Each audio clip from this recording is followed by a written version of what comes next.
Alright, thank you for watching. I've got 12 minutes left on this one memory card.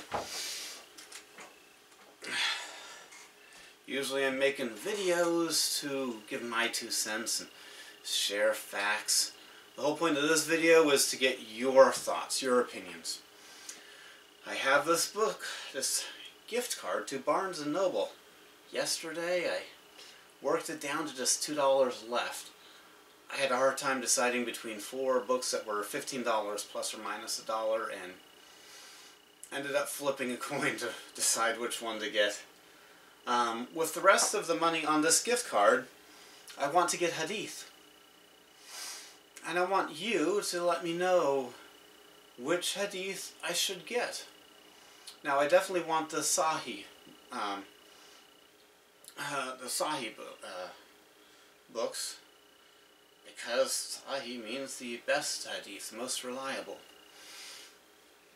Now, I don't want the paper version of the Hadith for 2 reasons. One, it takes up a whole lot of space, and I have a small house, because the novel I'm working on has not become a bestseller yet. If millions of you buy my novel when it comes out later this year, then maybe I would want to have the paper version of the Hadith. That would take up a whole bookshelf if I got every different Hadith collection. And the cost of buying, I'm not rich. There's $2 on this thing. So I'm looking for a low-cost way to get the Hadith. And electronic books cost less than the paper version, especially if it's an extremely big book.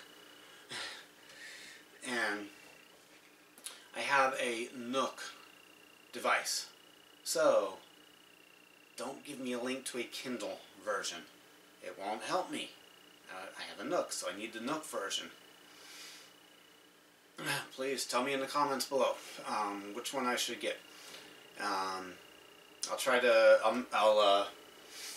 in the description I'll put links to some of the Hadith I can find at barnesandnoble.com.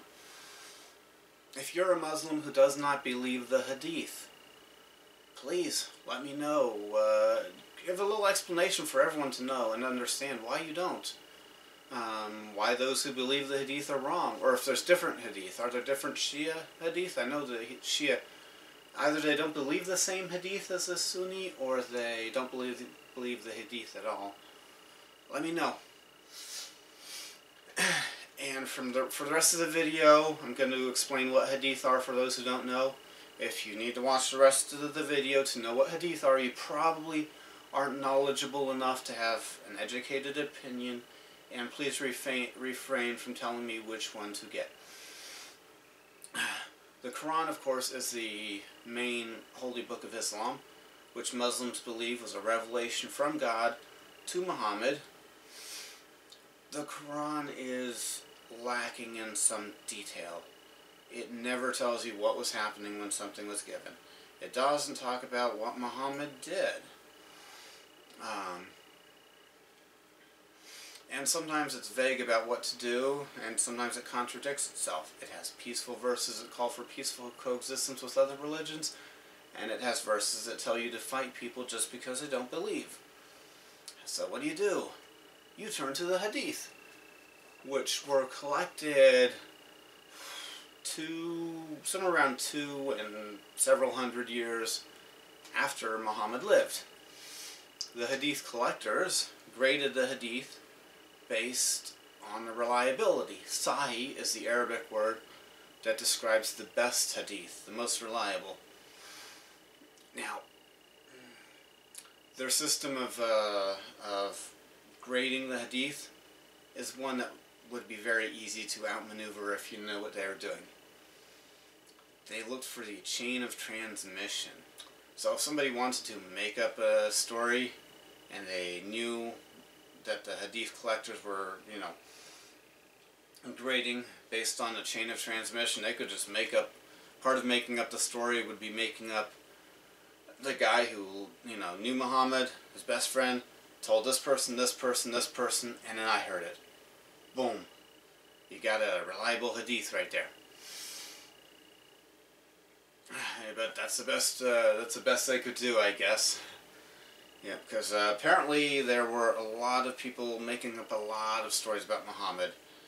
If they wanted to do something, they would say, Muhammad taught I could do this. Really? How? When? Muhammad just did it. Oh, yeah, we're going to believe that one. Okay, thank you for watching. Oh, the most trustworthy or predominant hadith that I'm aware of are Sahih al-Bukhari, Sahih Muslim, and, oh man, what's that third one I was thinking of this morning? Al-Tabari. Yeah, Al-Tabari. Have a good day.